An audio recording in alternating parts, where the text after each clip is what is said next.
Hello बच्चों, आज मैं आपको कक्षा 7वीं की पूरक पाठ्य पुस्तक बाल महाभारत के प्रथम अध्याय के विषय में बताऊंगा। आप इस लॉकडाउन में भी जो है रामायण, बाल महाभारत आदि सांस्कृतिक कार्यक्रम देख रहे होंगे। तो हमारे अध्याय में भी, हमारे आपके सिलेबस में भी जो है पाठ्यक्रम में बाल महाभारत कथा है। तो पिछली कक्षा में आपने बाल राम कथा पढ़ा था, अब बाल महाभारत। तो आपको पता है कि जो है महाभारत किसने लिखा? महाभारत वेद व्यास जी ने लिखा, जो कि महर्षि पराशर के कीर्तिमान पुत्र वेद व्यास जी थे। अब हम बात करते हैं इस पाठ के प्रथम अध्याय में जो है जिन चीज़ों का वर्णन है उसके बारे में। देखिए, आप यहाँ पर देख रहे होंगे कि ये वेद व्यास जी का नाम आया है।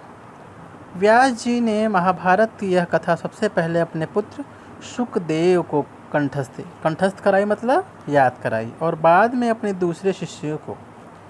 मानव जाति में महाभारत की कथा का प्रसार महर्षि वैशंपायन के द्वारा हुआ। वैशंपायन व्यास जी के प्रमुख शिष्य थे। ऐसा माना जाता है कि महाराज परीक्षित के पुत्र जन्मेजय ने एक बड़ा यज्ञ किया था।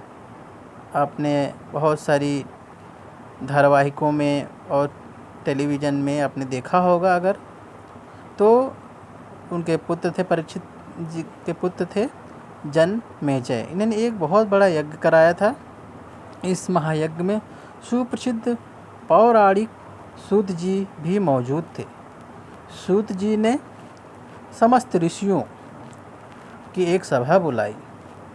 महर्षि शौनक इस सभा के अध्यक्ष हुए। एक ऋषि थे, ऋषियों में जो सबसे बड़ा होता है उसको महर्षि बोला जाता है। सूत जी ने ऋषियों की सभा में महाभारत, ये सूत जी की कथा प्रारंभ की। महाराज शांतनु के बाद उनके पुत्र चित्रांगद हस्तिनापुर की गद्दी पर बैठे। आपने बाल राम कथा में भी पढ़ा है। तो बैठे, उनकी अकाल मृत्यु हो जाने पर उनके भाई विचित्रवीर्य राजा हुए। उनके 2 पुत्र हुए, धृतराष्ट्र और पांडु। बड़े बेटे धृतराष्ट्र जन्म से ही अंधे थे। आपने महाभारत देखा होगा तो इसमें धृतराष्ट्र, जिनका श्रेष्ठ पुत्र जो था दुर्योधन, इसीलिए उस समय की नीति के अनुसार पांडु को गद्दी पर बैठाया गया। पांडु ने कई वर्षों तक राज्य की। पांडु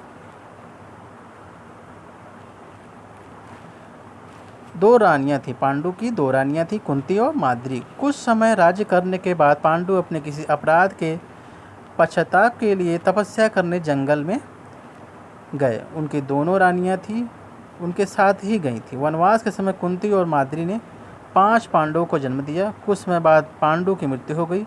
5 अनाथ बच्चों का वन के ऋषि मुनियों ने पालन पोषण किया। किसने किया? वहाँ वन में रहने वाले, तपस्या करने वाले ऋषि मुनियों ने उन्हें पढ़ाया लिखाया। जब युधिष्ठिर 16 वर्ष के हुए, पांडवों में कौन श्रेष्ठ था? युधिष्ठिर। तो ऋषियों ने 5 कुमारों को हस्तिनापुर ले जाकर पितामह भीष्म को सौंप दिया। 5 पांडव बुद्धि से तेज और शरीर से बली थे। उनकी प्रखर बुद्धि और मधुर स्वभाव ने सबको मोह लिया। यह देखकर धृतराष्ट्र के पुत्र कौरव उनसे जलने लगे और उन्होंने पांडवों को तरह तरह से कष्ट पहुंचाना शुरू कर दिया। अब धृतराष्ट्र के जो पुत्र थे 100 कौरव, वो 100 पांडव से बहुत जलन करते थे। उनसे उनकी जो है उनको देखा नहीं जाता था और वो जो है जलन की भावना रखते थे। दिन पर दिन कौरव और पांडवों के बीच वैर भाव, दुश्मनी बढ़ता गया। अंत में पितामह भीष्म ने दोनों को किसी तरह समझाया और उनके बीच संधि कराई, मतलब सुलह कराया। भीष्म के आदेशानुसार कुरु राज्य के 2 हिस्से किए गए। कौरव हस्तिनापुर में ही राज करते रहे और पांडव को एक अलग राज्य दे दिया गया। अच्छा, उस राज्य के 2 भाग किए गए।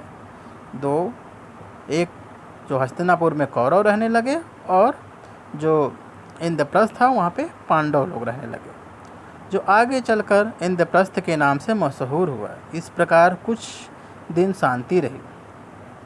उन दिनों राजा लोगों में चौसर खेलने का आम रिवाज, चौसर एक तरह से जो है जुआ कह सकते हैं, राज्य तक की बाजियाँ लगा दी जाती थी। इस रिवाज के मुताबिक एक बार पांडव और कौरवों ने चौसर खेला और कौरवों की तरफ से कुटिल शकुनी ने खेला। उसने युधिष्ठिर को हरा दिया। इसके फलस्वरूप पांडवों का राज्य छीन गया और उनको 13 वर्ष का वनवास भोगना पड़ा। उसमें एक शर्त यह भी थी कि 12 वर्ष के बाद वनवास के बाद 1 वर्ष का अज्ञातवास रहेगा। जी, समझ में आया बच्चों? तो ये कहानी थी बाल महाभारत के प्रथम अध्याय की। ठीक है, बाकी आगे मैं अगली वीडियो में आपको बताऊंगा। और आप इस तरह की पौराणिक जो है वीडियो आप अपने यूट्यूब चैनल पर भी देख सकते हैं। इससे और भी अधिक आपको जानकारी मिल सकती है।